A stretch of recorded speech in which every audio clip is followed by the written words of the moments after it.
नमस्कार, स्वागत है आप सभी का। मैं हूं आपके साथ रेशु त्यागी। लोकसभा चुनावों में 1 साल का समय बचा है, लेकिन सभी राजनीतिक दलों ने अभी से अपनी तैयारियां तेज कर दी हैं।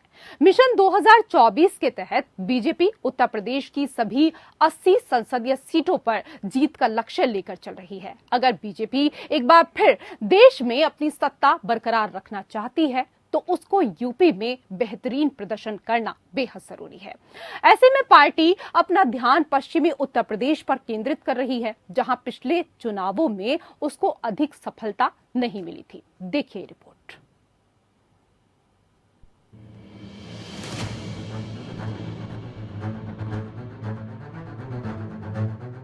लोकसभा चुनाव 2019 में पश्चिमी उत्तर प्रदेश बीजेपी की पहुंच से बहुत हद तक बाहर रहा था।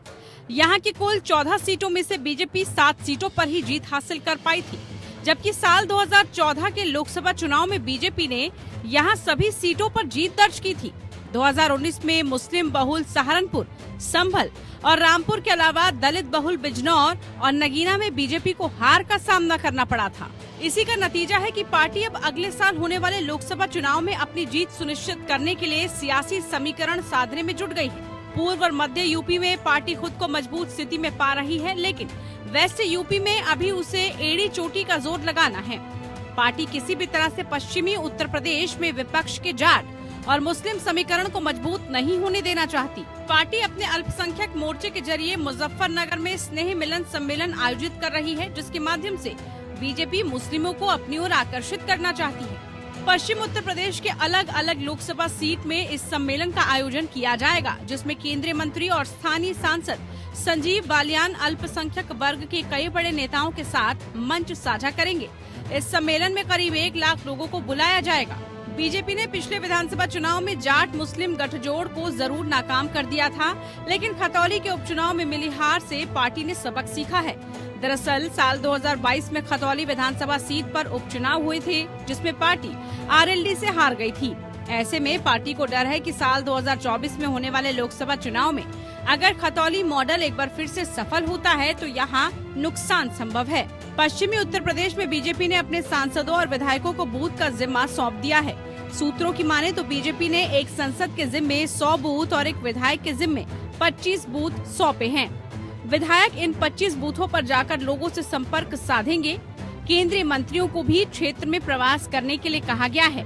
केंद्रीय मंत्री संगठन के कार्यक्रमों के जरिए कार्यकर्ताओं में जोश भरकर घर घर संपर्क अभियान को आगे बढ़ाया जा रहा है। वेस्टर्न यूपी की कमान मुख्यमंत्री योगी आदित्यनाथ ने खुद संभाल ली है। वर्तमान में राज्य में सरकार की जितनी भी योजनाएं चल रही हैं, उन सब का फीडबैक लिया जा रहा है। इसके अलावा मुख्यमंत्री योगी आदित्यनाथ सीधे जनता से जुड़ रहे हैं और उन्हें सरकारी योजनाओं के बारे में बता रहे हैं। इसके अलावा प्रदेश संगठन बेहतर कानून व्यवस्था के साथ सरकार की योजनाओं का लाभ गांव-गांव में लोगों तक पहुंचाने का काम कर रहा है। यूपी में अपनी जीत सुनिश्चित करने के लिए बीजेपी राज्य इकाई में भी फेरबदल करने जा रही है। सबसे पहले तो यहाँ 2 पद पहले से खाली हैं, उसे भरा जाएगा।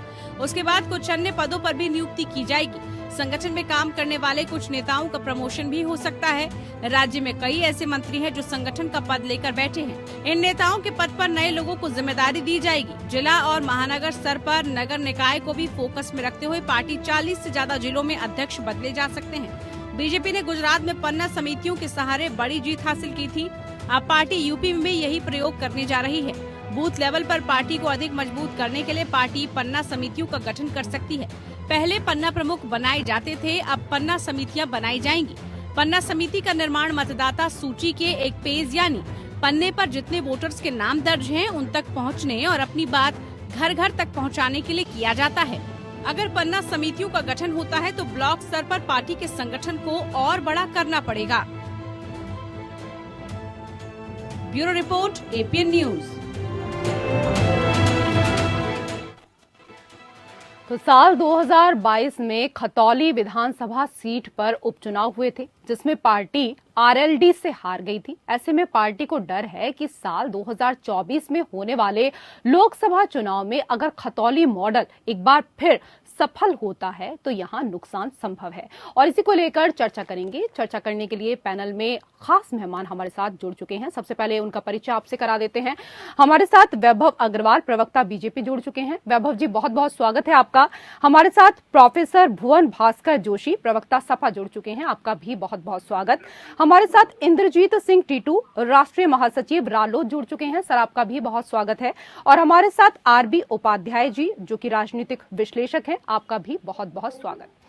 आरबी उपाध्याय जी, सबसे पहले यही समझना जरूरी है कि पश्चिमी यूपी में जाट मुस्लिम गठजोड़ का दावा कितना यथार्थ है और इस पर विपक्ष का प्रभाव कितना है। देखिए, बिल्कुल रेसू नकारा नहीं जा सकता। जाट और मुस्लिम गठजोड़, अगर हम मुजफ्फरनगर दंगों की बात करें, उससे पहले आरएलडी की जो ताकत थी वो यही जाट और मुस्लिम गठजोड़ था, जो कि मुजफ्फरनगर दंगों के बाद टूट गया था और अस्तित्व का संकट आ गया था आरएलडी पर। लगने लगा था आरएलडी खत्म हो गई, लेकिन पहल की गई, जातीय समीकरण साधे गए और खतौली में जिस मजबूती के साथ मुजफ्फरनगर दंगों से पहले जो एक तस्वीर दिखती थी, वो तस्वीर पुनः दिखने लगी और उसी का परिणाम है कि आरएलडी का कैंडिडेट वहां जीता है। और यही बीजेपी के लिए सबसे बड़ी चिंता का विषय है।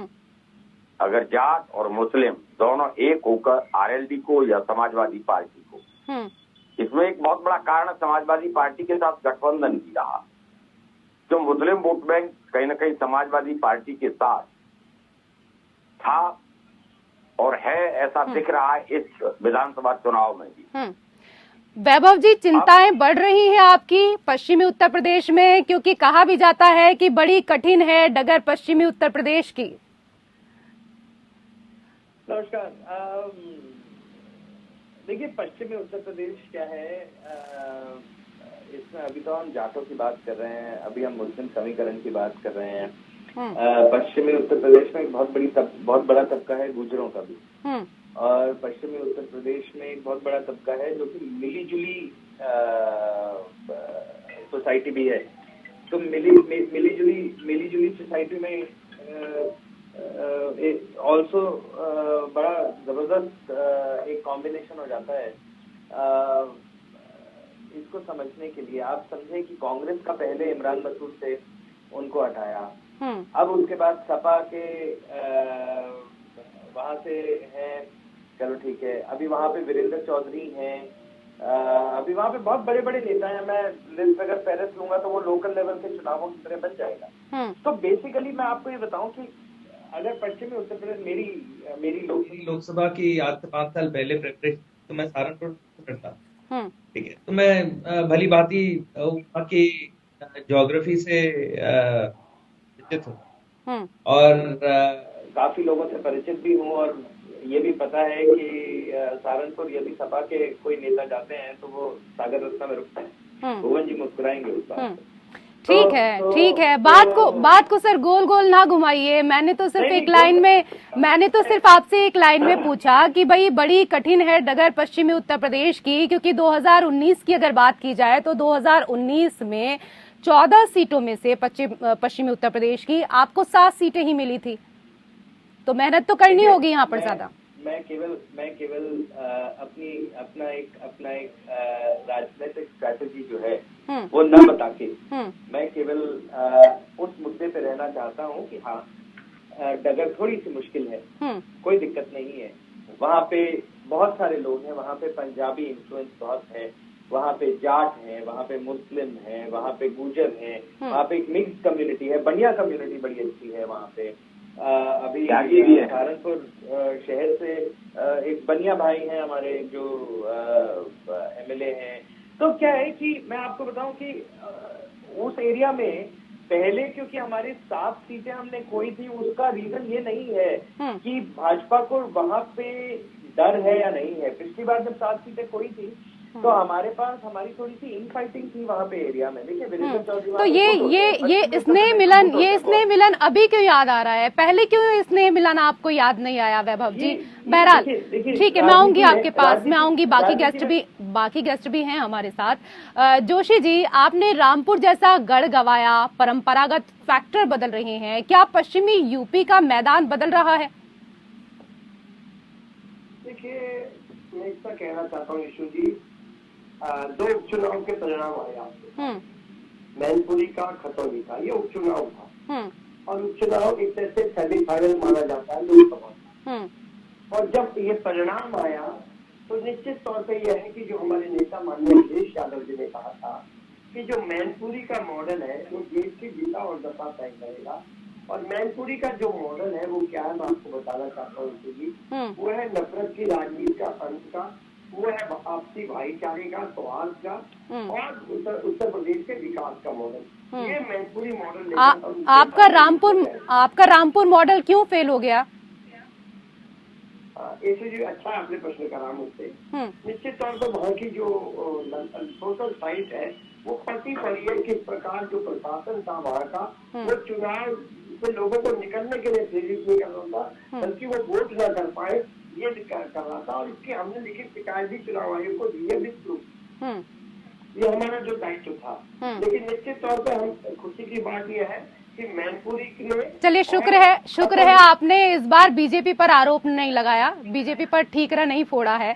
इंद्रजीत जी, बीजेपी पश्चिमी यूपी में मुसलमानों में अपना प्रभाव बढ़ा रही है, जाट भी बटे दिख रहे हैं, आपकी क्या कुछ रणनीति होगी? देखिए, हमारी रणनीति सीधी है। आपके देखो, विधानसभा चुनाव और लोकसभा चुनाव का बिल्कुल समीकरण अलग होता है। मुद्दों पर चुनाव लड़ा जाता है, लोकसभा का पूरे देश का मामला होता है। आपको बताओ, मुद्दों की अब लड़ाई होगी। आपने 2 करोड़ नौकरी देने की बात करी थी, कुछ नहीं। ठीक, आपने पूरे 2012 से और 2022 तक केवल 10 साल में 60 रुपए गन्ने का रेट बढ़ा। और अब के भी आपने गन्ने का रेट किसान का बहुत ज्यादा पत्र लिखने के बाद, धरने प्रदर्शन करने के बाद आपने 1 रुपया रेट नहीं बढ़ाया। आप उसी कीमत पे किसान से दे रहे हैं गन्ना जो आज से पहले था। ठीक है, 10 साल में तो बड़े 60 रुपए। महंगाई देखिए कहाँ पहुंची है। दाल हो, आटा हो, चीनी हो, सिलेंडर हो, तेल हो, डीजल हो, पेट्रोल हो, देखिए क्या हालत है। आपने नौकरी दी नहीं, आपने किसान की आय डबल करने की बात करी थी, वो करी नहीं। आप एमएसपी पे बिल लाना चाहते थे, वो आप लाई नहीं। आपने किसानों के चूल्हों पे बिजली के मीटर लगा दिए। हम लोग ले जाएंगे और क्षेत्र में मुद्दों को लेके जाएंगे कि जिस सरकार को आपने केंद्र में भी और उत्तर प्रदेश में इतना बड़ा मैंडेट दिया, वो सरकार ने तुम्हारे प्रति क्या करा है। हम मुद्दों को लेकर लेकिन सर ये तो बताइए ना सर, ठीक है, इसमें अपना रोल तो अदा करेगा, लेकिन सबसे बड़ा मुद्दा होगा कि आपने कहा क्या था और आपने करा क्या। ठीक है, लेकिन आप ये बताइए ना कि आप जाट नेतृत्व की बात करते हैं, लेकिन मुजफ्फरनगर के बाहर आपकी कितनी स्वीकार्यता है? मैं समझ, आवाज आपकी कट रही, क्या कह रहे थे? सर, मेरा सवाल ये है कि आप जाट नेतृत्व की बात करते हैं, लेकिन मुजफ्फरनगर के बाहर आपकी कितनी स्वीकार्यता है? लोग कितना स्वीकार कर रहे हैं आपको? कैसी बात कर रहे हैं? पूरे उत्तर प्रदेश में, राजस्थान में हमारा मंत्री है, उत्तर प्रदेश में कौन सा ऐसा कोना है और हमारा नेता, तो जहाँ कोई भी पहुंचता वहाँ हमारा नेता पहुंचता है। हमारा नेता भी 1500 गाँव में जाने की तैयारी करे हुए हैं। हर 1500 गाँव में जाएंगे, रात को वहीं रुकेंगे, लोगों के बीच में जाएंगे। ठीक है सर, ठीक है, लेकिन अकेले जाट वोट से काम नहीं चलता है ना, दूसरे जाटों के साथ मुसलमानों को साधना भी कठिन है। देखिए मैडम जी, मैं आपको बताऊं कि जो किसानी है वो सबसे बिरादरी करती है और हम किसान बिरादरी की लड़ाई लड़ते हैं। किसानी जो करता कि एक बिरादरी नहीं करती, हर जाति हर धर्म का व्यक्ति किसानी करता है। और सबसे ज्यादा अत्याचार आज की तारीख में देखिए, आलू की क्या हालत हो रही है। जो जमा लगाई थी आलू वाले किसान ने, उसको अपनी जमा नहीं मिल रही और कोल्ड स्टोरों के बाद लंबी लाइन। उपाध्याय जी, मुझे लगता है आप मेरे सवाल को अच्छे से समझ गए होंगे कि मैं क्या जानना चाह रही हूँ। देखिए, आरएलडी गन्ने से बाहर नहीं जाती। उसकी राजनीति गन्ने के आसपास रहती है सबका समावेश होगा और जाटों के आसपास रहती है। आलू का जिक्र कर दिया, उससे अपना एडजस्टमेंट उसको बताएंगे, उसके दर्द को जानेंगे। नहीं, वो देखिए दर्शक भी समझते हैं साहब, मैं सब टीवी चैनल पर देखता हूँ। आरएलडी का अगर कोई भी नेता बैठा होगा, प्रवक्ता बैठा होगा, वो गन्ने के आसपास ही घूमता रहता है, गन्ने के दाएं और बाएं नहीं देखता है। आरएलडी वही पार्टी जो पूरे उत्तर प्रदेश में थी, लेकिन आज उसका वजूद कहाँ है? सिर्फ गन्ने तक सीमित रह गया है। बाकी उसे कोई गेहूं से लेना देना नहीं, धान से लेना देना नहीं, बस गन्ने का रेट बढ़ा दो और गन्ने का भुगतान कर दो। इसके अलावा दूसरा कोई मुद्दा इनके पास होता नहीं। और देखिए, विरासत की राजनीति बहुत लंबे समय तक नहीं चली। चौधरी चरण सिंह की विरासत पर 2 पीढ़ियों ने राज कर लिया। आप क्या सोचते हैं आप कि 7 पीढ़ी तक सिर्फ आप चौधरी चरण सिंह की विरासत के दम पर ही राजनीति करते रहेंगे? वो संभव नहीं है। आप बात जरूर करते हैं, आऊंगे इंद्रजीत जी आपके पास जी, लेकिन मुद्दों पर टिकते कहाँ हैं? किसान के और भी बहुत सारे सारोकार होते हैं, महंगाई भी उनमें से एक है। गैस सिलेंडर देने से गैस सिलेंडर नहीं मिले 2-2। माननीय अमित शाह जी ने कहा था कि गैस महंगी हो गई, हो जाने दो। अरे त्योहार में 2-2 सिलेंडर मुफ्त दे देंगे। होली निकल गई, अब वो जनता देख रही है कि वो सिलेंडर कब आएगा। होली तो जा चुकी है, अब दिवाली आएगी, दिवाली पे भी देखेंगे। इसका जवाब तो वैभव जी अच्छे से दे सकते हैं। वैभव जी नहीं, वैभव जी खैर बेचारे सिलेंडर थोड़ा दे सकते हैं, न घोषणा कर सकते, तो जवाब भी क्या देंगे? देखिए, जनता तो सिलेंडर मांगती है ना। आश्वासन तो दे सकते हैं ना डिबेट में बैठ के, ये काम अच्छे से कर सकते हैं। नहीं, वो करते हैं, लेकिन प्रबुद्ध प्रवक्ता हैं और पार्टी का पक्ष और संगठन का पक्ष मजबूती से रखते हैं। तो ये मेरे पकड़ है जमीन, लेकिन कहाँ तक है पकड़, क्या करे मुझे बता दें।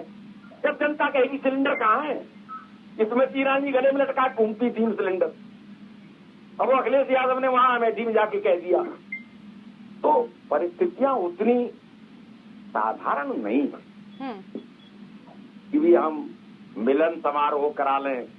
मुझे बता दें, मिलन समारोह से कि जानते हैं अग्रवाल जी भी कि जब दंगे हुए थे तो उन दंगों के घाव क्या मिलन समारोह से भर जाएंगे? हाँ, जो लाभार्थी वर्ग है उसे वोट करना चाहिए, क्योंकि योजनाओं का लाभ बिना जाति और धर्म के सबको मिला है। भी राशन दे रहे हैं, तेल दे रहे हैं, नमक दे रहे हैं, और नमक तो फिर जो खाएगा वो कम से कम, मैं समझता हूँ कि अभी विधानसभा चुनाव में भी उसने नमक का कर्ज या हक अदा किया है, तो शायद लोकसभा चुनाव में भी वो असर दिखाए। लेकिन इतना आसान नहीं है। जैसे जैसे जातीय समीकरण, देखिए मुस्लिम आसानी से वोट नहीं करेगा बीजेपी। एक परसेप्शन आज से नहीं है, एक लंबे समय से। भले बीजेपी ने कभी बुरा नहीं किया मुस्लिम का, योजनाओं का लाभ पूरा ज्यादा से ज्यादा मुस्लिम समुदाय को फायदा मिल रहा है, लेकिन परसेप्शन एक दिन में नहीं तोड़ा जाता। इट विल टेक टाइम, समय लगेगा। और शायद उसी प्रयास को बीजेपी करने की कोशिश कर रही है। समय लगेगा, बिल्कुल सही आपने कहा। और क्योंकि अब ज्यादा समय बचा नहीं है, इसीलिए बीजेपी पश्चिमी उत्तर प्रदेश पर नजर गड़ाए हुए है। चाहे विधायकों की बात की जाए या फिर सांसदों की बात की जाए, तो लगातार सबको अब कहा जा रहा है कि स्नेह मिलन करिए। जोशी जी, क्या लगता है कि स्नेह मिलन से कुछ तस्वीर बदलेगी बीजेपी की पश्चिमी उत्तर प्रदेश में? देखिए, जिसे आप स्नेह मिलन कह रहे हैं, मैं इसको भारतीय जनता पार्टी की डिवाइड एंड रूल जो पॉलिसी है इनकी, उसका एक पार्ट मानता हूँ। क्योंकि चुनाव में माननीय मुख्यमंत्री जी लगातार घूमते रहे, अच्छी डील करके बात को, मुस्लिम में से मुस्लिम को तोड़ो, हिंदू में से हिंदू को तोड़ो। यही इस तरह की राजनीति भारतीय जनता पार्टी की है, और इसको प्रदेश और देश धीरे धीरे समझ रहा है। और हमारे गांव में कहावत है, कांट की हाडी बार बार निकलती है। निश्चित तौर पे कभी न कभी ये प्रयोग सफल होने वाला है, जो धर्म की राजनीति भारतीय जनता पार्टी करती है। मैं आपको बताना चाहता हूँ, मुद्दा अलग है इस बार। इस बार का जो मुद्दा है, जिस वेस्टर्न यूपी पे आज आपने चर्चा चलाई है, और यीशु जी, मुझे भी लगता है कि मैं और अपने इंद्रजीत भाई तो वेस्टर्न यूपी में रहते हैं, लेकिन मुझे लगता है आप भी वेस्टर्न यूपी में रहते होंगे, अर्पण जी भी रहते होंगे जी। तो जो वेस्टर्न यूपी की जो बेल्ट है, ये गन्ना बेल्ट है, जिसको हमारे सर कहते विशेषज्ञ साहब, यहाँ की चर्चा इसके बिना नहीं होती है। वाकई अगर गन्ना के बिना वेस्टर्न यूपी की चर्चा हो भी नहीं सकती, क्योंकि गन्ने से ही अधिकतर जो आबादी है वो किसान बेल्ट है और गन्ने से जुड़ी हुई है। जो जो वादे थे इनके, क्या आय दुगनी का था, वो भी किसानों के लिए वो भी पूरा नहीं हुआ। अभी गन्ना मूल्य निर्धारित नहीं हुआ। इन्होंने कहा था कि 14 दिन में अगर हम पेमेंट नहीं कर पाएंगे उस पर ब्याज देंगे, उस पर भी काम नहीं हो पाया। निश्चित तौर पे बहुत सारे, और रही बात भाषा शैली इनके गृह राज्य मंत्री क्या ऐसी है कि किसानों के नेता को कहते हैं दो कौड़ी का, और जब किसानों के सर भाषा शैली पर तो आप ना ही जाए तो अच्छा रहेगा, क्योंकि अगर सपा की भाषा शैली को लेकर बीजेपी अगर यहाँ बातें करनी अगर शुरू कर दी बीजेपी ने, तो मुझे लगता है कि एक लंबी फेरिस्त सपा की भी निकलेगी। मिलन से मुस्लिमों को आकर्षित करने में जुटी हुई है बीजेपी, और इसी को लेकर हम लगातार चर्चा कर रहे हैं। चर्चा करने के लिए 4 खास मेहमान हमारे साथ हैं। वैभव जी, आप क्या मानते हैं, पश्चिम का मैदान बदल रहा है, क्योंकि अब आप भी जातीय नहीं वर्गीय ध्रुवीकरण में लगे हुए हैं? अच्छा, मुझे पता नहीं था कि हम वर्गीय ध्रुवीकरण में लगे हुए हैं, बट अगर कोई कह रहा है तो ठीक है। लेकिन एक बात बताइए, आपने अभी बोला कि हम मुस्लिमों को अपनी ओर आकर्षित करने की कोशिश कर रहे हैं। हम जाटों को आकर्षित क्यों नहीं कर रहे हैं? हम पंजाबियों को सहारनपुर और उससे लगे इलाके में, रामपुर में गणे है, पीलीभीत है, उधर घने भरे हुए हैं, उधर तो उन लोगों को आकर्षित क्यों नहीं कर रहे हैं? और जबकि मुस्लिमों का, मैं आपको बताऊं, पश्चिमी क्षेत्र के मुस्लिम वो कांग्रेस को वोट देते थे, कांग्रेस को छोड़ के इमरान मसूद की चलती दुकान इसलिए बंद हो गई, जो कांग्रेस को छोड़ के हमारे पास आ गए, है ना। तो सहारनपुर और पश्चिमी उत्तर प्रदेश की जो बेल्ट है वो बहुत अलग चलती है, और आपको उसके बारे में समझना पड़ेगा कि वहाँ पे जो लोग हैं, वहाँ पे मुस्लिमों की इतनी चिंता नहीं है जितनी गुजरों की, बंटों की और जाटों की होगी और पंजाबियों की होगी। 4 लोग हैं वहाँ पे। और मैं आपको एक और बात बताऊं कि वहाँ पे समस्याएं, लोकल समस्याएं हैं बहुत। वहाँ पे सड़कों की समस्याएं हैं, वहाँ पे जल की व्यवस्था की दिक्कत है, वहाँ पे सिक्योरिटी की व्यवस्था की दिक्कत है, पढ़ाई की व्यवस्था की दिक्कत है। वहाँ पे मैनपुरी साइड पे, अब मैं भुवन जी हैं, चलिए कोई बात नहीं, लेकिन मैं आपको एक बात बताऊं, मैं ब्रेक से जाने से पहले सबकी सुन रहा था, आपने मुझे मौका नहीं दिया था, बट कोई बात नहीं, मैं अब मौका मिला है तो मैं थोड़ा सा समय आपसे ले लेता हूँ। तो ऐसा है कि मैं आपको बताऊं कि देखिए, भुवन जी अगर बोल रहे हैं कि भाषा की प्रॉब्लम है, भाषा की शैली है, तो मेरे ख्याल से आपने सही बोला है कि भाषा की बात वो ना करें तो सही है। लेकिन मैं ये बात कहूँ कि भाषा की बात तो कोई भी ना करे तो सही है, क्योंकि मैं आपको बताऊं, उत्तर प्रदेश से ज्यादातर गंदी भाषा क्यों निकलती है? उत्तर प्रदेश और बिहार जो है ना, इसलिए बिहार की हमेशा कहानियां भी हैं, गाने भी हैं और माहौल है। तो क्या है कि वो इलाका ऐसा है जहाँ पे लोगों को आप एक लिहाजे में बात करें तो लोग भी वहाँ पे इतना बुरा नहीं मानते हैं। आप समझेंगे कि एक इलाके की आपसी बात है। जैसे कई लोग जो हरियाणा जाते हैं, अगर गांव में जाएं तो बोले बाबा लेके, तो वो ये तो प्यार से बोल दिया बाबा लेके, ये गुस्से से नहीं बोला। अब इसी तरह अगर अपन महाराष्ट्र चले जाएं तो उधर बोले छोरा गए लियो है ना। तो क्या है कि गेला मतलब बेवकूफ, तो इसमें क्या है, वहाँ पे आपसीदारी में भी बात करते हैं। ये लोकल होने का एक बड़ा प्रेम पूर्वक बात करने का तरीका है। अब इसी को टोन अगर चेंज कर दें तो दिक्कत है। ठीक है, ये जो आप सारी चीजें बता रहे हैं, क्योंकि मैं खुद पश्चिमी उत्तर प्रदेश से हूँ, तो सर मुझे ये सारी चीजें तो पता है। मैं खुद जिला गाजियाबाद की रहने वाली हूँ, मुझे सारी चीजें, सारी टोन, सब कुछ पता है। अब आप मुद्दे पर आ जाइए, जो कि त्यागियों का तो नाम ही नहीं लिया। त्यागियों को तो भूल ही गए। तो मैं एक त्यागियों की बेल्ट भी है ये। थोड़ा अब देखिए, ऐसा है कि अभी फिलहाल अगले कुछ सालों में अपन विपक्ष में तो जाने वाले हैं नहीं, है ना। तो क्या है कि थोड़ा रूलिंग पार्टी के मजे ठीक है, आप विपक्ष में नहीं जाने वाले हैं, लेकिन विपक्ष का, ठीक है सर, आप विपक्ष में नहीं जाने वाले हैं, लेकिन विपक्ष का काम होता है सवाल पूछना। वो सवाल पूछ रहे हैं, आप उनका जवाब दे दीजिए, इसमें दिक्कत कहाँ आ रही है? जोशी जी ने तो बहुत सारे सवाल पूछे ना आपसे, उन्होंने गन्ना मूल्य निर्धारित नहीं हुआ है, यही आपसे सवाल किया था, आपने वो भी नहीं बताया। मैं कह रहा हूँ मैं इस ऐसा कह रहा हूँ कि मेरे को थोड़ा तो मतलब बोलने का मौका दें। अरे सर, ब्रेक के बाद से आप ही बोल रहे हैं वैभव जी, ब्रेक के बाद से आप ही बोल रहे हैं, जबकि 4 गेस्ट हैं ना हमारे साथ में, तो सबको थोड़ा थोड़ा मौका मिलेगा। मैं तो नहीं बोल रहा हूँ, लेकिन मैं क्या है, मैं डिबेट को डिबेट रखने की कोशिश कर रहा हूँ, लड़ाई झगड़ा नहीं है। लेकिन अब जहाँ तक इंद्रजीत बाबू की बात है, वो उन्होंने सही बोला कि देखिए इलाके में अपनी मुश्किलें हैं, उनकी पार्टी अलग फोकस करती है, वो एग्रीकल्चर बेस्ड पार्टी है, तो वो गन्ने की बात कर रहे हैं। भुवन जी भाषा की बात कर रहे हैं, क्योंकि हमेशा इल्जाम लगते आए हैं सभा पे कि लॉ एंड ऑर्डर की सिचुएशन उनके पास खराब रहती है। उपाध्याय जी ने अलग टाइप के इल्जाम लगाए, जहाँ पे राजनीति है, मजबूरियां हैं, और उनकी ऑब्जर्वेशन अलग है।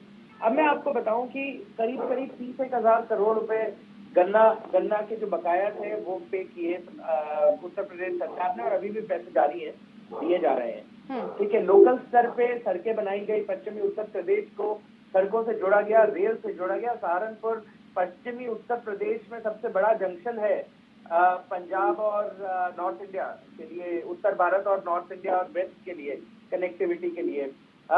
तो जंक्शन की कैपेसिटी बढ़ाई गई, बिजली अवेलेबल कराई गई। पश्चिमी उत्तर प्रदेश में शाम को 7 बजे से बिजली नहीं होती थी, खड्डे पे बाइक पे जाते थे हम। जब 2015 की बात बता रहा हूँ मैं, 15-16 की बात, जब हम तैयारी कर रहे थे वहां से, और मेरा बहुत वहाँ पे लोग भी बहुत हैं, मेरे मित्र बहुत हैं वहाँ पे। तो मैं आपको बताऊं कि वहाँ पे पहले फिर वहाँ पे रेत की खेती होती थी। हम तो गन्ने की खेती की बात कर रहे हैं ना। मैं आपको बताऊं, सपा के बहुत करीबी हैं, इमरान मसूद जी हैं, उनके भाई और वो सब, वो उनके सपा के कई लोग जो हैं वो रेत की खेती करते थे, जो कि सुप्रीम कोर्ट ने बैन कर रखा था, है ना। उत्तर प्रदेश सरकार ने उसको बंद किया। फिर जो कई झूठे मेडिकल कॉलेज और कॉलेज खोले हुए थे उनको बंद करके नए कॉलेज खोले, स्कूल खोले, बिजली की व्यवस्था करी। अभी सड़कों की कनेक्टिविटी हो गई है, सहारनपुर लखनऊ की डायरेक्ट सड़क कनेक्टिविटी इतनी बढ़िया हो गई है। फिर देवबंद वाले, ठीक है, मतलब आपका कहना है कि भाई सपा के कार्यकाल में कुछ नहीं हुआ, जो कुछ किया आपने ही किया है, सपा ने कुछ नहीं किया अभी तक। खैर, उपाध्याय जी, ठीक है, मैंने तो ऐसा नहीं बोला, लेकिन अगर आप बोलने का मौका देंगे। अरे सर डिबेट पूरी आप ही पर खत्म कर दूं क्या? आप ऑफिस आइए, किसी दिन आपका स्पेशल इंटरव्यू करूंगी मैं, आप ही रहेंगे उसमें, बाकी लोग नहीं रहेंगे। इंटरव्यू पे आइए तो आप ही से सवाल करूंगी, लेकिन डिबेट है तो सबसे सवाल पूछना बनता है। उपाध्याय जी, बीजेपी ने जिस तरह से दलित और ओबीसी वोटों को साधा है, उसके बाद पश्चिम में भी उसकी राह बहुत कठिन नहीं है, यदि थोड़े जाटों का समर्थन मिल जाए तो। देखिए, समय है, परिवर्तनशील है भाई। आरएलडी का वो दौर भी नहीं रहा। चौधरी चरण सिंह जिस समय नेता हुआ करते थे, एक छत्र राज्य था उनका, और एक दौर वो भी आया। हमने देखा कि लोग भूल गए थे कि आरएलडी नाम की कोई पार्टी है। अगर समाजवादी पार्टी के साथ गठबंधन नहीं होता तो शायद अस्तित्व पर प्रश्न खड़ा हो गया था। तो क्या होगा ये तो भविष्य के गर्भ में है रेसू। लेकिन एक चीज और है ना सर यहाँ पर, कि अगर हम बात करें जाटों को लेकर बात करें, तो जाटों का कोई सर्व स्वीकार्य नेता भी नहीं है विपक्ष के पास पश्चिम में, जबकि बीजेपी का प्रदेशाध्यक्ष की अगर बात करें तो वो खुद जाट है। देखिए, बीजेपी ने पूरी कोशिश की है। आप देखेंगे कि उपराष्ट्रपति पद का जो चुनाव है वो भी इसी जातीय समीकरण को ध्यान में रखकर, और बीजेपी के प्रदेश अध्यक्ष को भी इसी जातीय समीकरण को ध्यान में रखकर चुना गया। लेकिन जो त्यागियों को तवज्जो मिलनी चाहिए वो नहीं मिली। मेरे कई मित्र हैं त्यागी और राजनीति में अच्छा उनका दखल है जी। तो वो लोग मुखर होके न कहें, लेकिन अंदर से तो वो भी महसूस करते हैं। वो कहते हैं कि हमारे इतने एमएलए होते थे, इतने एमपी होते थे, हम चले जाते थे, हमारी बात सुनी जाती थी। बीजेपी तवज्जो ही नहीं दे रही, टिकट नहीं देती है त्यागियों को। और वैभव अग्रवाल जी भी मैंने याद दिलाया कि वो भूल गए कि भी त्यागी समाज भी इसी क्षेत्र में बहुतायात में है और एक डिसाइडेड फैक्टर है। देखिए, राजनीतिक दल अपने अपने तरीके से परिभाषित कर रहे थे और अपने अपने तरीके से जोड़ने की और तोड़ने की कोशिश करते हैं, लेकिन आखिर में फिर बात मुद्दों पर ही आ जाती है और मुद्दे ही महत्वपूर्ण होते हैं। और मैं समझता हूँ लोकतंत्र की मजबूती इसी में है कि चुनाव मुद्दों पर लड़ा जाए। अब यहाँ होता क्या है कि राजनीतिक दलों को जो सूट करता है, कोई भगवान राम पर ही प्रश्न उठा देता है, कोई रामायण पर और रामचरितमानस पर भी प्रश्न खड़े हो जाते हैं, लेकिन उसका आकलन ये नहीं किया जाता कि भाई सर्व स्वीकार्यता रामचरितमानस की और भगवान राम की सभी जातियों में है। अगर आप कुछ कह रहे हैं तो उसके नेता क्या निकलेंगे? ये बात अलग है कि बाद में वो बात तो बिहार से शुरू हुई थी और फिर वो उत्तर प्रदेश में भी खूब परवान चढ़ी। बिल्कुल। और उत्तर प्रदेश में तो हमने देखा ना उपाध्याय जी कि किस तरीके से डिमोशन के बदले प्रमोशन कर लिया जाता है, प्रमोशन कर दिया गया स्वामी प्रसाद मौर्य का। देखिए, वो भी एक कहीं न कहीं राजनीतिक समीकरण था रे। कोशिश यही थी कि देखिए, जो दलित है, जो वंचित तबका है, वो कहीं न कहीं क्यों उसे मंदिर जाने नहीं दिया जाता, मंदिर में पूजा नहीं कर सकता, कुएं से पानी नहीं भर सकता, नलके से पानी नहीं ले सकता, तो उसके लिए भगवान राम और रामचरितमानस ये सब बेमानी हो जाता। फिर वो कहता है कि क्या व्यवस्था है, जब मैं भगवान राम की पूजा नहीं कर सकता, मंदिर में नहीं जा सकता, पानी नहीं ले सकता, तो वो आहत होती है उसकी भावना। और जब अपर कास्ट पर और रामचरितमानस पर और भगवान राम पर प्रश्न खड़े या मंदिर पर प्रश्न खड़े किए जाते हैं, तो उसे लगता है कि जो मेरे अंदर महसूस कर रहा था मैं, उस बात को शब्द दिए हैं सामने वाले ने और उसका कुछ प्रभाव भी पड़ता है। तो वो सोची समझी राजनीति के तहत, लेकिन ये भी एक कहावत है ना, एक है साध है सब सद है, सब साध है सब जाए, रहमन सीते मूल को। तो फिर ये जो एक दोहा था, उससे समाजवादी पार्टी को सीखना चाहिए। ऐसा ना हो कि आप एक को खुद करने के लिए 10 लोगों को नाराज कर दें। बिल्कुल, सपा को सीखना चाहिए और सीखने की जरूरत भी है। इसके साथ ही प्रोफेसर साहब, आपको ये भी समझना होगा कि मुस्लिम आपके परंपरागत वोटर नहीं है, उनका आपके साथ संबंध की डोर आजम खान थे, लेकिन लगता नहीं कि आजम अब उस डेडिकेशन के साथ राजनीति करेंगे। देखिए, हम जो लड़ाई को लड़ने का काम कर रहे हैं उत्तर प्रदेश में, वो सबसे पहले जो नफरत की राजनीति है उसका अंत करना चाहते हैं। और नफरत की राजनीति का अंत का मतलब है भारतीय जनता पार्टी की राजनीति को उत्तर प्रदेश से विदाई तय करना। इसकी जिम्मेदारी हमारे ध्वजवाहक माननीय अखिलेश यादव जी के कंधों पर है। आप भी उत्तर प्रदेश में मोहब्बत की दुकान खोल रहे हैं क्या, राहुल गांधी की तरह?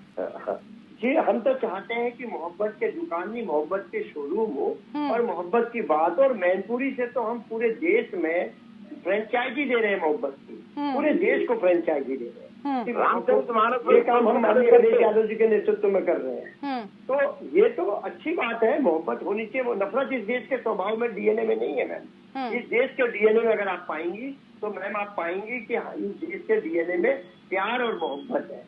लेकिन कुछ लोग अपनी राजनीति के लिए धर्म का आड़ पे चमकाने का काम करते हैं, धर्म को आगे करने का काम करते हैं। लेकिन मुझे लगता है कि हर चीज का एक समय होता है। अच्छा, ठीक है, हर चीज का एक समय होता है। और मोहब्बत की यहाँ पर आपने बात की तो एक समय भी था। जी सर, एक सेकंड, आरएलडी का भी एक समय था। बंटवारा हुआ तब कहाँ थी ये पार्टी? जब बंटवारा हुआ तब तो बीजेपी थी भी नहीं, तब वहाँ खून खराबा हो रहा था। आप मोहब्बत की बात कर रहे हैं, कत्लेआम हुआ था, धर्म के नाम पर देश का बंटवारा हुआ था। यथार्थ है, नकारा नहीं जा सकता। देखिए, लेकिन मैं सर आपसे उम्र में बड़ा नहीं हूँ, लेकिन मेरा अनुभव जो है वो भी लगभग 30 साल से मैं पॉलिटिक्स में हूँ। मैं इतना जरूर कह सकता हूँ कि इस देश का जो डीएनए है वो डीएनए है मोहब्बत का। और हर कोई व्यक्ति यहाँ मोहब्बत चाहता है, प्यार चाहता है, सौहार्द चाहता है। हम उस लड़ाई को माननीय अखिलेश यादव जी के नेतृत्व में लड़ रहे हैं। ठीक है, अभी लगातार जिस तरीके से हम यहाँ पर बात कर रहे हैं और मोहब्बत की आप यहाँ पर बात कर रहे हैं, तो आरएलडी से भी एक समय में बहुत मोहब्बत थी तमाम पश्चिमी उत्तर प्रदेश के लोगों को, इसके साथ ही दिल्ली तक पहुंच थी। हम कह सकते हैं कि कई राज्यों में पैठ थी आरएलडी की। लेकिन इंद्रजीत जी, जब आप मुद्दे की राजनीति करते थे तो दिल्ली तक डंका बजता था। जब से जाति की राजनीति करने लगे, जनपद तक सीमित हो गए हैं। क्या जातीय राजनीति व गोलबंदी बेअसर हो रही है और आप लोग अब तक एक ऐसे ट्रेंड की राजनीति कर रहे हैं जो बीत चुका है? देखिए छोटी बहन, सबसे लास्ट में आपने मेरी तरफ ध्यान कराया। मुझे उम्मीद है कि शायद मुझे बात कहने का मौका दे। जी, आपका भी बड़ा कीमती समय और मैं भी बहुत कीमती समय निकाल के आपके साथ चर्चा कर रहा हूं। जी, मेरा कहना ये है, हम दोनों बात करते हैं, हम मुद्दों की भी बात करते हैं और भाईचारे की भी बात करते हैं। हमारा नेतृत्व एक युवा नेतृत्व है। आप इस पीढ़ी की शुरुआत से देख लीजिए, चौधरी चरण सिंह जी ने उस पटरी पे, जिस पटरी पे केवल अधिकारी की जीप चला करती थी, उस पटरी पे किसान को चलने का अधिकार दिलवाया। हम वहां से चले। उसके बाद जो शुगर मिल लगाने का एक डेस्टिनेशन तय था कि इतने किलोमीटर, 50 किलोमीटर का था, उसको कम करके चौधरी स्वर्गीय अजीत सिंह जी ने 25 किलोमीटर तक लाए कि हर 25 किलोमीटर के बाद चीनी मिल लगाई जाएगी और जो चीनी मिल के ऊपर पेमेंट नहीं करेगा उसको कार्रवाई की भी धारा तय। अब हमारा युवा, हमारे सांसद, हमारे राष्ट्रपति चौधरी जैन जी राज्यसभा में है और राज्यसभा में उनके उठाए हुए कदम से ही कसौली की आज हमारी जीत हुई है। उन्होंने लेटर लिखा तो आज की सदस्यता समाप्त हुई। उन्होंने सांसद बनने की, चुनाव लड़ने की युवा की उम्र कम करी जाए, इसको उन्होंने बात किया। हर उस सेंसिटिव मुद्दे को मेरा सांसद, मेरा राष्ट्रीय अध्यक्ष उठाने की बात करता है जो जनता की नस की बात है। आप देखिए, मैं आपको बता रहा हूँ, जातिगत ठीक है, यूपी में जातिगत हावी कहता है, लेकिन जब आपने 14 दिन की पेमेंट गन्ने की नहीं करी, आपने गन्ने के रेट नहीं बढ़ाए, आपने खाद के कट्टे में से 5 किलो खाद निकाल दी, आपने ट्यूबवेल पे बिजली के बिल लगा दिए, आलू की खेती हापुड़ के, मेरे आसपास, मैं गाजियाबाद रहता हूँ बहन, आपके क्षेत्र में गाजियाबाद, आप हापुड़ हमारे में लगता हुआ जिला, हमारे आलू का हापुड़ में देखिए क्या हालत हो रही है आलू की। आप अलीगढ़ में देखिए क्या हालत हो रही है। एक बात, क्योंकि आवारा पशुओं को लेकर आज ही अलीगढ़ में एक 4 साल की बच्ची को सांड में उसको परमपिता परमात्मा से चंद्रमा देते, छोटी 4 साल 5 साल की होती, आज का हादसा है। बड़ी बड़ी मीटिंगों में आदरणीय प्रधानमंत्री जी ने, आदरणीय योगी जी ने कहा करके आवारा पशुओं का इलाज करेंगे। बताइए, आपके बजट भी, उन्होंने बजट में परिधान करा है, क्या आपने कार्रवाई चालू करी है? ठीक है। आप इन मुद्दों से कहाँ जनता के बीच में जान देंगे? आपने नौकरी देने की बात करी, आपने हर वो वायदा पूरा नहीं करा जिसको लेकर केंद्र की सरकार को दोबारा मौका दिया गया था। हम जनता के बीच में जाएंगे, जनता इस मुद्दों पे हमारे साथ खड़ी है। आज देखिए बेरोजगारी की क्या हालत है। अब हाईवे की बात आ रही थी, ठीक है वैभव जी, आप मुसलमान वोटरों पर तो स्नेह लुटा रहे हैं, लेकिन अपने विपक्षियों की बातों को क्यों नजरअंदाज करते हैं? इस पर मैं आपसे जवाब। 2024 की तैयारियों में जुट गई है बीजेपी और इस बार जो नजर है वो पश्चिमी उत्तर प्रदेश पर है। लगातार 4 खास मेहमान हमारे साथ चर्चा के लिए हमारे साथ जुड़े हुए हैं। वैभव जी, आप मुसलमान वोटरों पर स्नेह लुटा रहे हैं, आपका असल मकसद उन्हें अपने खेमे में लाना है या उन्हें खेमे में बांटना है? देखिए, मुझे एक चीज तो ये समझ नहीं आ रही है कि आप बार बार मुसलमान वोटरों के लिए क्यों कह रहे हैं। मेरे लिए, मेरे भारत देश का नागरिक है, मुसलमान, हिंदू, सिख, ईसाई कुछ नहीं होता है। हम लोग, आप देखें, मुसलमान भाई की कमी है, लेकिन हम देखें ना, हमारे पास त्यागी भी है, जोशी भी है, सरदार भी है, उपाध्याय भी है, अग्रवाल बनिया भी है, और क्या चाहिए? इससे बढ़िया देश तो कहीं हो ही नहीं सकता है। इससे बढ़िया सुंदर देश, समावेश जिसको कहते हैं, सोच का, common mind, meeting of mind है ना। हम लोग सब लोग आपस में बात कर रहे हैं, क्या कर रहे हैं बात, कि देश किसी तरह बढ़िया बने। तभी तो लेकिन ये समावेश की बातें आपको इलेक्शन से पहले ही क्यों याद आती हैं? उससे पहले नहीं ये अब आपने बात आरबीजी की, उपाध्याय जी की बात मैं सुन रहा था, पर कोई बात नहीं, मेरे को उस समय कहीं ऐसा तो नहीं है वैभव जी, कहीं ऐसा तो नहीं है कि विपक्ष को एक मुश्त वोट ना मिले इसलिए ये चीजें चल रही हैं? देखिए मैं आपको बताऊं कि पहले तो भुवन जी ने हम पे इल्जाम लगाया डिवाइड एंड रूल, तो डिवाइड एंड रूल तो अपन करते नहीं है, वो तो कांग्रेस का काम है, कांग्रेस तो बेचारी चली गई जहाँ से निकली थी, ठीक है, अब वो किधर गई? कांग्रेस कहाँ चली गई? हिमाचल ले गई आपके हाथ से, तो ये मत कहिए कि कांग्रेस नहीं हमारे हाथ से नहीं, हिमाचल आपकी और हमारी डिबेट उस दिन कांग्रेस से कौन थे, मुन्ना खान थे शायद मेरे ख्याल से, या जो भी थे, मैंने बोला था कि वो उनकी जीत नहीं है, मेरी हार है, फर्क है उसमें, मेरे हाथ से नहीं लेके गई है, उनकी जीत नहीं है, मेरी हार है। तो ये तो उपाध्याय जी भी मुस्कुराएंगे मैं जो कह रहा हूँ उस बात पे, ये तो मानेंगे उस बात पे कि उनकी जीत नहीं है, मेरी हार है, वो बटेर लग जाने वाली बात है, तो कोई बात नहीं, होने दो, होता है, चलता है, सत्ता में चलता है। अभी नॉर्थ ईस्ट में क्या किया, उपाध्याय जी बोल रहे थे कि इनका ये समीकरण नहीं बैठ रहा है, इनका ये वहां पे चिंता करनी चाहिए, ये चिंता करनी चाहिए। अरे भाई साहब, अपन हर डिबेट पे, हर इलेक्शन से पहले ऐसी बात करते हैं और हर डिबेट में अपन यही करते हैं कि भाजपा ये गलत है, भाजपा ऐसे गलत है, फिर भाजपा उठ के टॉप पे आ जाती है जीत के। भाई जनता का प्यार है, जनता जिता रही है, मैं नहीं जीत रहा हूँ, मैं जाके बूथ कैप्चरिंग नहीं कर रहा हूँ, जनता जिता रही है। अब अगर इंद्रजीत जी गन्ने की बात कर रहे हैं तो वो जनता की ओर से कर रहे हैं, लेकिन शायद हमें यहाँ पे स्टूडियो में बैठ के ये नहीं पता है कि जनता को असल मुद्दा क्या है। और क्योंकि मेरे पास पन्ना समिति है, मेरे पास रिसर्च है, मेरे पास इंटेलिजेंस है ग्राउंड पे, मेरे पास मेरा कार्यकर्ता है, बूथ वर्कर है, और मैं डेटा इकट्ठा कर रहा हूँ और मैंने ढंग से उसको ऑर्गेनाइज फैशन में किया है, तो शायद मैं समझ पा रहा हूँ, लेकिन मैं आपको नहीं बता रहा हूँ कि मैं समझ पा रहा हूँ। मतलब आपको लगता है कि बाकी लोग बिना रिसर्च के बैठ जाते हैं क्या? कोई रिसर्च करके नहीं आता, सिर्फ आप रिसर्च करके आते हैं, सिर्फ आप रिसर्च करके आते हैं। उपाध्याय जी, बीजेपी जिस तरह पसमानदा मुसलमानों को लक्षित कर रही है और उसका असर भी दिख रहा है, उसके बाद चुनौतियां विपक्षी दलों की ही बढ़नी है। पश्चिमी यूपी में कौन कौन से नए फैक्टर बन सकते हैं?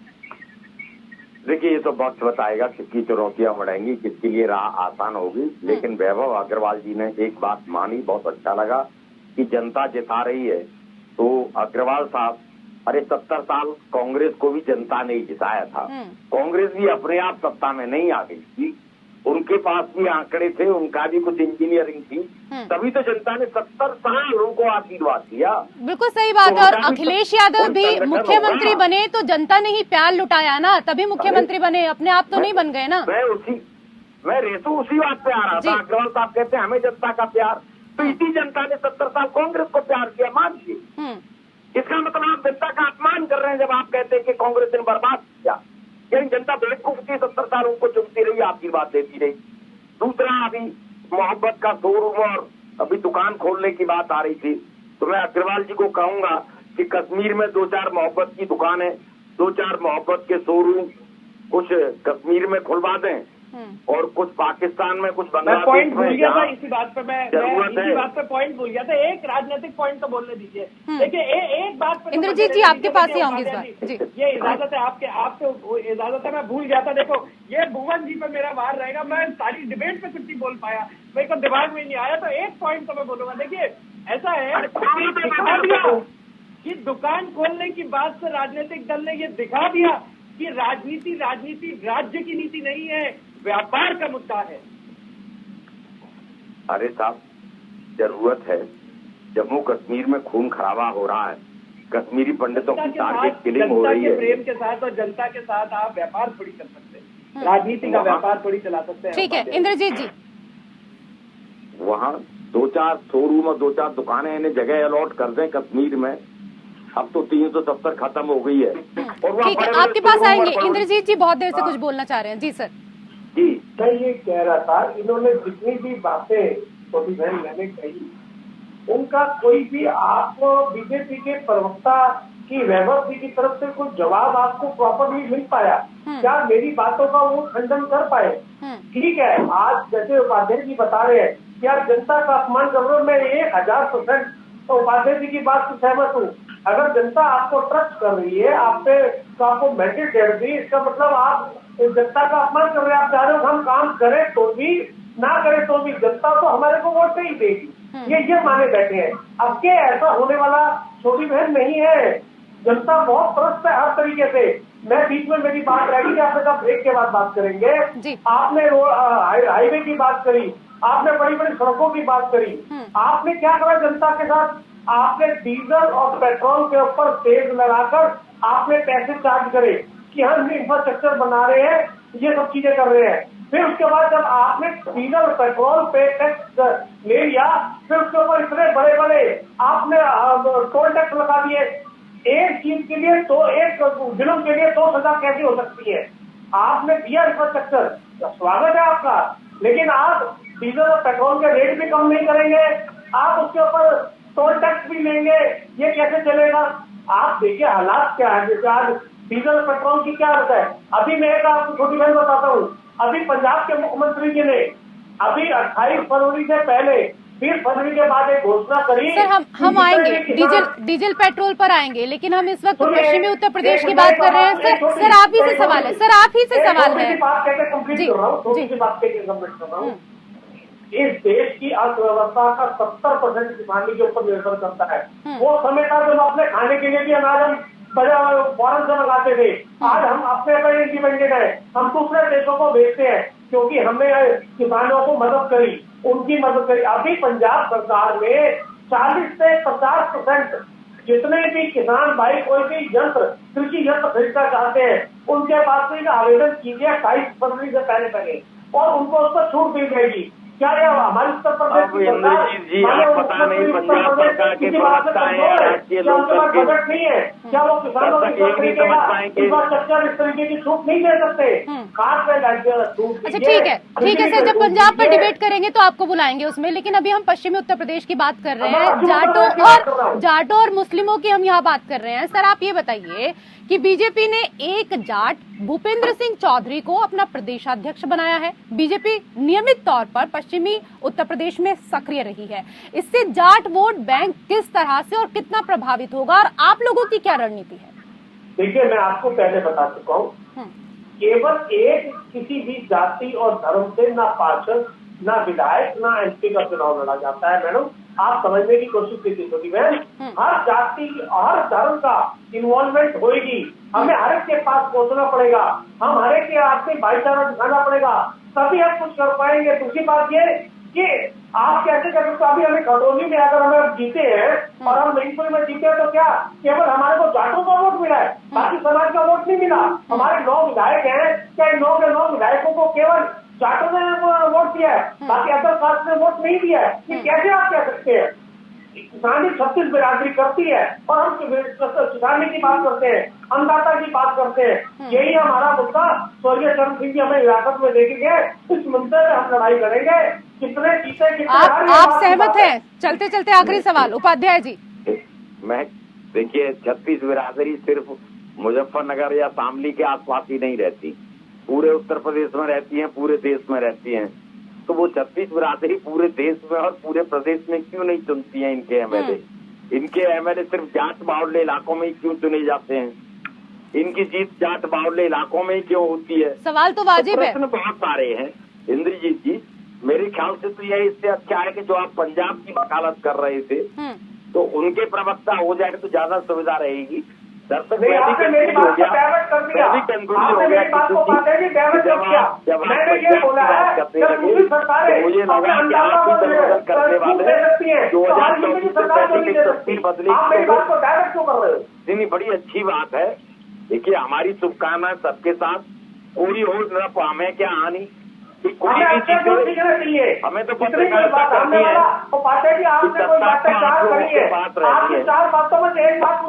चलिए सर झगड़ा मत करिए, इतने आराम से हमने 1 घंटे की डिबेट यहाँ पर की है। चलते चलते झगड़ा मत करिए। बहुत बहुत शुक्रिया आप सभी खास मेहमानों का हमारे साथ इस चर्चा में जुड़ने के लिए।